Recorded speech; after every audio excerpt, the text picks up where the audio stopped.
Existen heridas en el alma humana que jamás logran cerrarse por completo. Hay actos cuyas repercusiones resultan imposibles de revertir una vez cometidos. Y existe una cuestión que Carl Jung consideraba una de las más perturbadoras dentro del estudio de la mente humana. ¿Qué ocurre en el interior psíquico de un hijo cuando desprecia a su propia madre? No se trata de una acusación moral. No estamos hablando de culpabilidad en el sentido tradicional del término. Estamos abordando algo mucho más profundo, mecanismos psicológicos que se activan de forma automática en cuanto se cruza un límite específico. Jung dedicó una porción considerable de su investigación al análisis de estos vínculos primordiales, porque comprendió que constituyen los cimientos de toda nuestra arquitectura psíquica. Entonces, ¿qué sucede realmente en el mundo interior de una persona que da ese paso? ¿Qué transformaciones se producen en las profundidades, frecuentemente sin que el individuo las perciba conscientemente? En este contenido, examinaremos 7 modificaciones profundas que acontecen en la psique de quien humilla a su madre. Transformaciones que marcan la existencia entera. Transformaciones de las cuales la mayoría resultan irreversibles, no porque el destino sea cruel, sino porque ciertas estructuras del alma, una vez destruidas, no pueden reconstruirse. Comprendamos primero por qué Jung otorgó tanta importancia a este asunto y qué exactamente acontece en las capas más hondas del alma cuando este vínculo primordial se daña de determinada manera. Carl Jung observó en su práctica clínica un patrón recurrente que le inquietaba profundamente. Personas que externamente parecían exitosas, que funcionaban socialmente, que mostraban todos los indicios de una vida lograda, acudían a él con una queja peculiar. Se sentían interiormente vacías, no deprimidas en el sentido clásico, no ansiosas, sino vacías, como si alguien hubiera extraído su interior y lo hubiera reemplazado con nada. Al examinar detenidamente, Jung descubrió que muchos de estos pacientes compartían algo en común. En algún momento de sus vidas habían dañado la relación con su madre de una forma que iba más allá de los conflictos ordinarios. Habían humillado, despreciado, rechazado. Y ese acto había modificado algo en su alma que ya no podía transformarse de vuelta a su estado original. ¿Por qué resulta tan crucial precisamente la relación entre madre e hijo? Bajo la perspectiva de la psicología junguiana, la madre no es simplemente un hecho biológico, es el primer otro, el primer espejo en el cual el niño se reconoce a sí mismo. Es la mediadora entre el niño y el mundo, entre lo inconsciente y lo consciente. En ella, el niño encuentra por primera vez la confirmación de su propia existencia. Cuando esta relación primordial se destruye de cierta manera, algo fundamental colapsa. No solo una relación entre dos personas, sino una estructura psíquica básica. La primera consecuencia es paradójica y suele pasarse por alto. Quien desprecia a la madre pierde la capacidad de confiar en sí mismo. Esto suena inicialmente contradictorio. ¿No debería quien se enfrenta a la madre desarrollar precisamente una autoconfianza fortalecida? Sucede exactamente lo contrario, porque al destruir la primera relación de espejo, el hijo socava la base de su propia percepción. La madre era quien le confirmaba al niño: existes, eres real, tus sentimientos tienen validez. Cuando esta instancia se aniquila, queda una profunda inseguridad. Una inseguridad que no se refiere a decisiones individuales, sino a la pregunta fundamental: ¿puedo siquiera confiar en mi propia percepción? Personas que han recorrido este camino reportan frecuentemente una sensación extraña. Se sienten como impostores en su propia vida. Sin importar lo que logren, sin importar cuánto reconocimiento reciban, en su interior permanece la convicción: soy una falsificación. Solo estoy interpretando un papel. Si los demás supieran quién soy realmente, se alejarían. Jung observó este fenómeno en muchos de sus pacientes, empresarios exitosos que no podían creer que sus logros fueran genuinos, artistas que percibían sus propias obras como fraude, personas que externamente lo tenían todo, pero internamente sentían que habían construido sobre arena.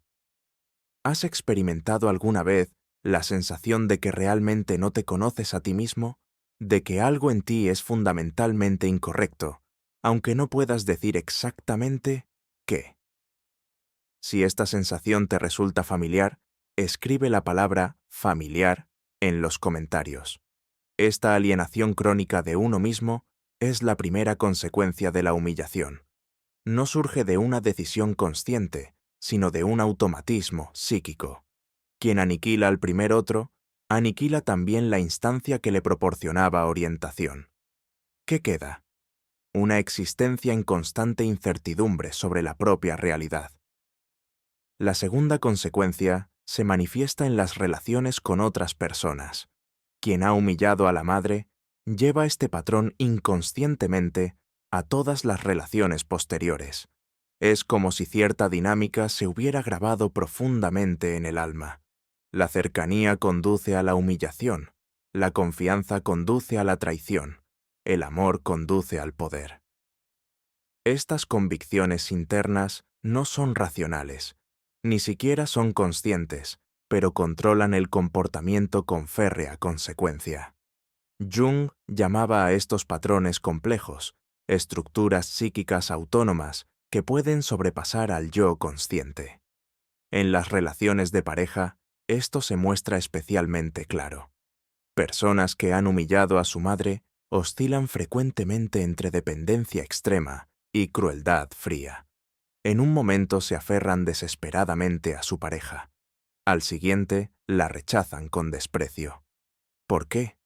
Porque la ambivalencia original hacia la madre nunca se resolvió. Solo se desplazó.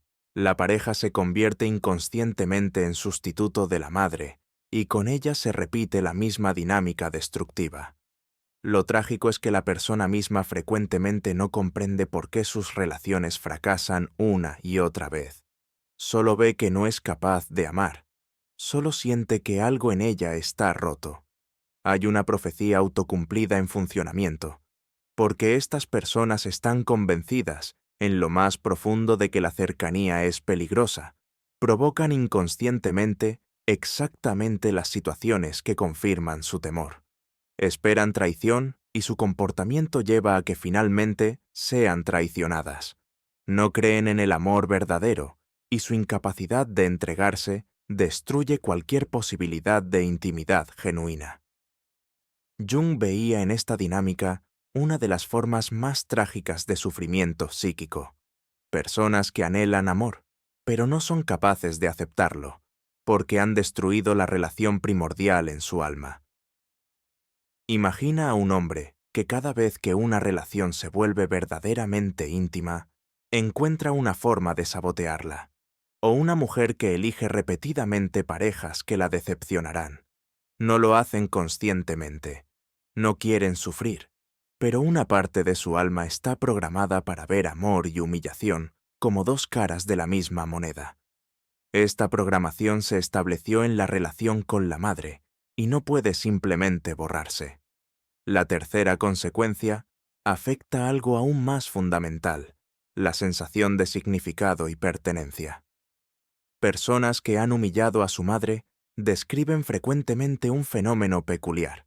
Dicen, es como si una parte de mí hubiera muerto, como si algo en mí se hubiera extinguido que nunca podrá volver a despertar. Jung entendía esta sensación como consecuencia de una fractura del alma.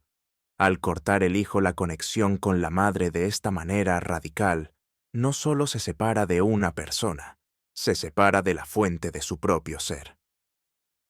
En la comprensión junguiana, la madre está simbólicamente conectada con lo inconsciente, con la tierra, con el origen. Quien destruye esta conexión pierde el acceso a las capas más profundas de su propia psique. La vida se vuelve superficial. Los éxitos ya no traen alegría verdadera. El reconocimiento se siente hueco. Nada parece tocar realmente. Personas en este estado reportan frecuentemente una inquietud crónica. Cambian constantemente de trabajo, de lugar de residencia, de círculo de amistades, siempre buscando algo que no pueden nombrar. Prueban experiencias extremas, comportamientos compulsivos, empresas arriesgadas, todo con la esperanza de volver a sentir algo. Pero nada funciona. Lo que estas personas no comprenden es que buscan en el lugar equivocado. El problema no es que la vida sea demasiado aburrida. El problema es que han perdido el acceso a su propia vitalidad. Jung describía esto como un estado de sequía anímica. La psique se ha secado porque fue cortada de su fuente, y esta fuente reside en la relación original con la madre. Mientras esta relación permanezca dañada, el alma permanece dañada. Quizás conoces esta sensación tú mismo. Quizás te has preguntado por qué nada proporciona verdadera alegría, aunque externamente todo parece estar bien. Este vacío existencial no es señal de ingratitud o debilidad. Es un síntoma de que algo en los cimientos del alma no está bien. Y frecuentemente el rastro conduce de vuelta a una relación primordial herida o destruida. La cuarta consecuencia es quizás la más torturante, una forma de culpa que nunca duerme. No es un remordimiento ordinario. No es una culpa que pueda resolverse mediante una disculpa o una buena acción. Es una culpa anclada en las capas profundas del inconsciente, y desde allí ensombrece la vida entera. Jung distinguía entre culpa consciente y culpa inconsciente. La culpa consciente puede trabajarse, resolverse, integrarse. La culpa inconsciente es mucho más persistente. Se manifiesta en síntomas que aparentemente no tienen nada que ver con la transgresión original. Personas que han humillado a su madre reportan frecuentemente pesadillas recurrentes, sueños en los que son perseguidas, en los que han perdido algo valioso, en los que son declaradas culpables sin saber de qué. Estos sueños son mensajes del inconsciente. Muestran que el alma sabe lo que ha sucedido, incluso cuando el yo consciente lo niega o lo racionaliza. Algunos desarrollan síntomas físicos inexplicables, dolores crónicos, dificultades respiratorias, una sensación de opresión en el pecho. La culpa busca una salida, y cuando no puede procesarse psíquicamente, se expresa corporalmente. Especialmente torturante se vuelve esta culpa cuando avanza el tiempo, cuando la madre envejece, cuando enferma, cuando muere. Muchas personas reportan que solo en ese momento realmente comprendieron lo que habían hecho. Pero entonces ya era demasiado tarde. Ya no había posibilidad de reparar lo sucedido. Este reconocimiento resulta insoportable para algunos. Conduce a una desesperación profunda que ya no puede aliviarse. Jung veía en tales casos los límites de la terapia. Se puede ayudar a una persona a comprender su culpa. Se puede ayudarle a vivir con ella. Si eliges el poder de tomar conciencia, escribe «consciencia» en los comentarios. Pero no puede deshacerse. ¿Por qué esta forma de culpa es tan resistente a la sanación? Porque no es solo personal, es arquetípica. En todas las culturas, en todas las épocas, la relación entre madre e hijo se consideró sagrada. Quien viola esta relación no solo viola una norma social, viola algo en los fundamentos de la psique humana. Jung hablaba de arquetipos, de patrones universales anclados en el alma colectiva de la humanidad. La madre es uno de estos arquetipos. Quien lo viola desencadena algo que va más profundo que la psicología individual. Toca las estructuras básicas del ser humano. La quinta consecuencia se manifiesta frecuentemente solo décadas después en la relación con los propios hijos. Personas que han humillado a su madre experimentan con frecuencia que sus propios hijos son emocionalmente distantes o incluso hostiles. Esto no es un castigo del destino, es un mecanismo psíquico. Inconscientemente, los padres transmiten a sus hijos lo que ellos mismos vivieron e hicieron. Cuando una persona ha aprendido que la relación primordial con la madre es algo que puede destruirse, transmitirá este mensaje de manera sutil a la siguiente generación.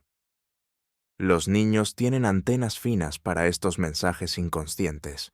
Perciben cuando algo en la estructura psíquica básica de sus padres no está bien. Perciben cuando los vínculos se tratan como algo arbitrario, como algo intercambiable, y reaccionan creando ellos mismos distancia. Lo trágico es que los padres frecuentemente no comprenden por qué sus hijos se alejan de ellos. Han dado todo, hecho todo para ser buenos padres. Pero los hijos no reaccionan al comportamiento consciente, reaccionan a la estructura inconsciente.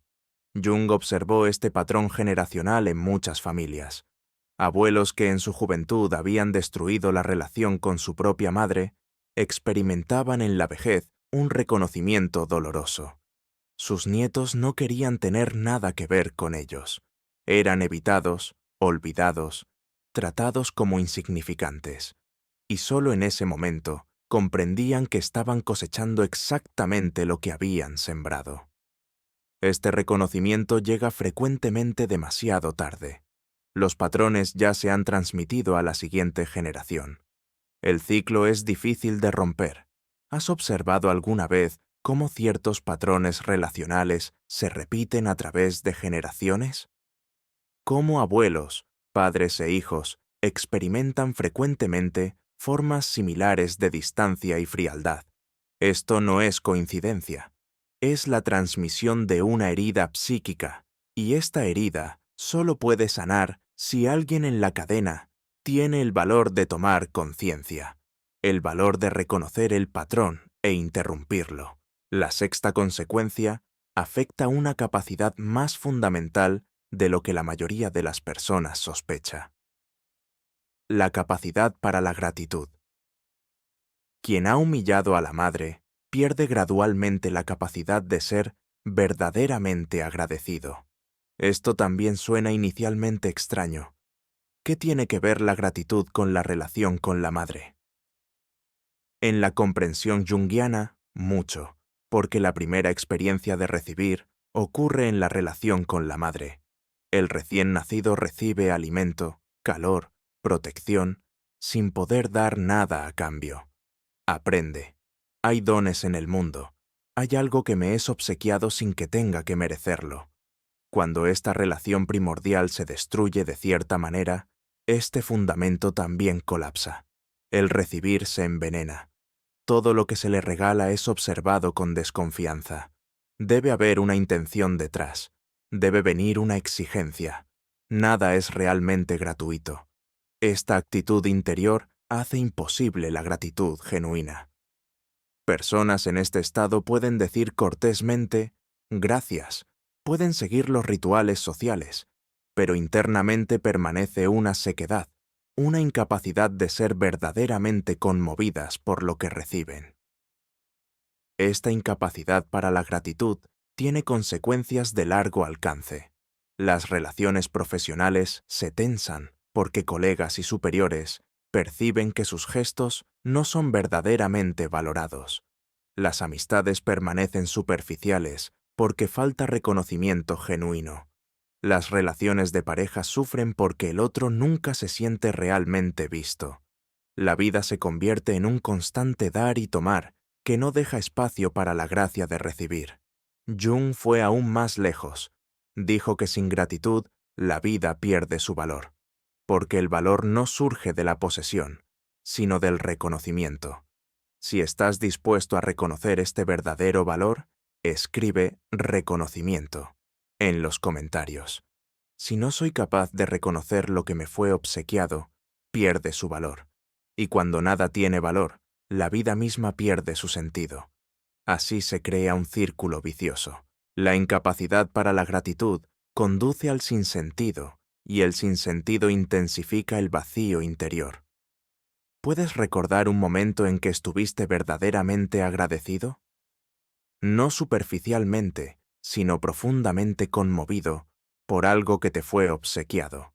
Esta capacidad es más valiosa de lo que la mayoría de las personas sospecha.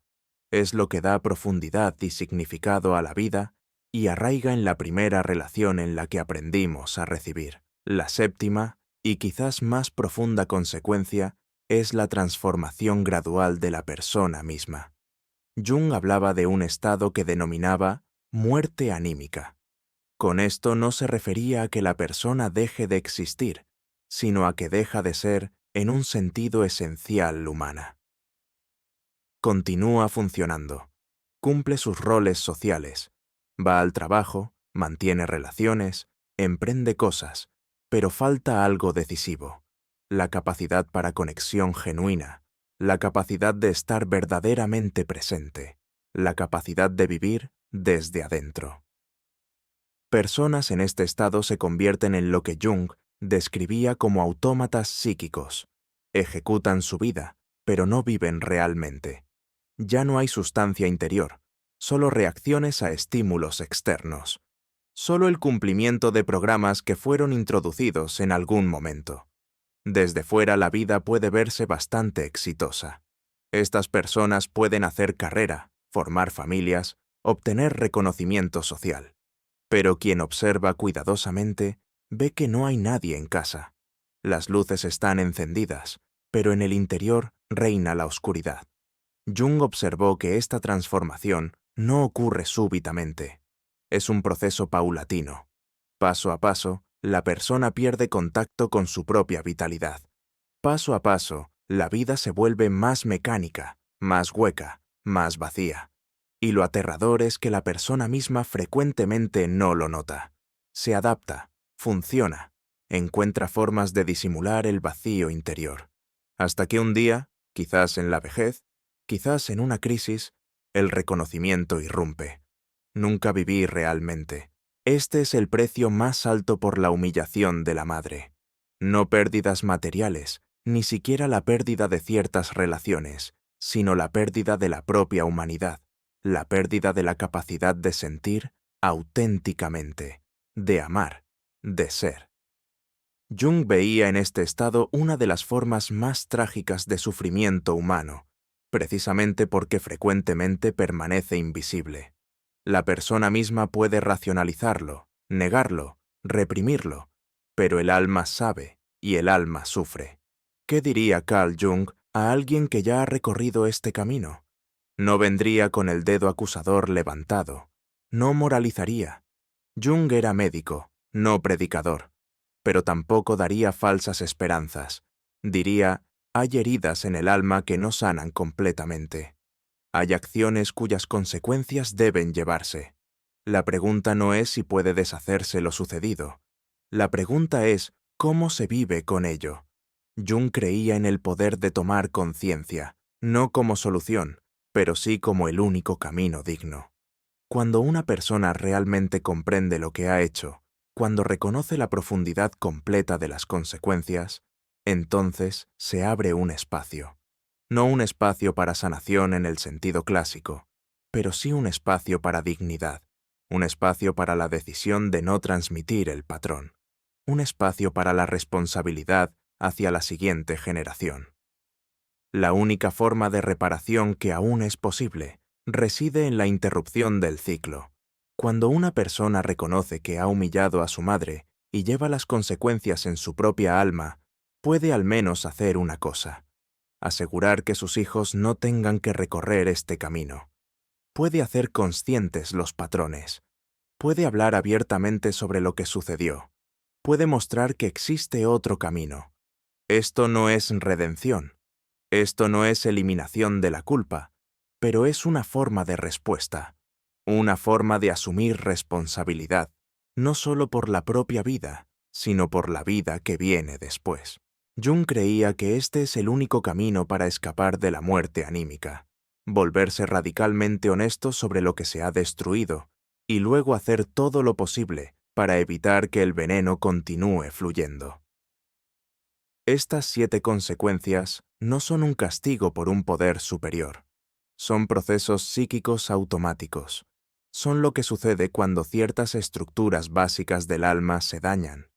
Jung nos enseñó que la psique tiene sus propias leyes, que existen acciones que tienen consecuencias internas independientemente de si son castigadas o recompensadas desde fuera. La humillación de la madre es tal acción. Pone en marcha procesos que ya no pueden detenerse. Pero la comprensión de estos procesos es el primer paso. Quien comprende lo que ha sucedido en su alma tiene al menos la posibilidad de tratarlo conscientemente. Quien permanece ciego será conducido por estas fuerzas sin saber hacia dónde. La conciencia puede no traer redención, pero trae claridad. Y a veces la claridad es lo único que nos queda. Si este tema te ha conmovido, si has reconocido algo en ti, entonces te invito a compartir tus reflexiones en los comentarios. No para juzgar, sino para comprender. Cada historia es única, y sin embargo, hay patrones que nos conectan a todos. Y si deseas aprender más sobre las capas más profundas del alma humana, sobre las fuerzas invisibles que moldean nuestra vida, entonces suscríbete a este canal, porque hay tanto aún por descubrir sobre lo que realmente nos constituye.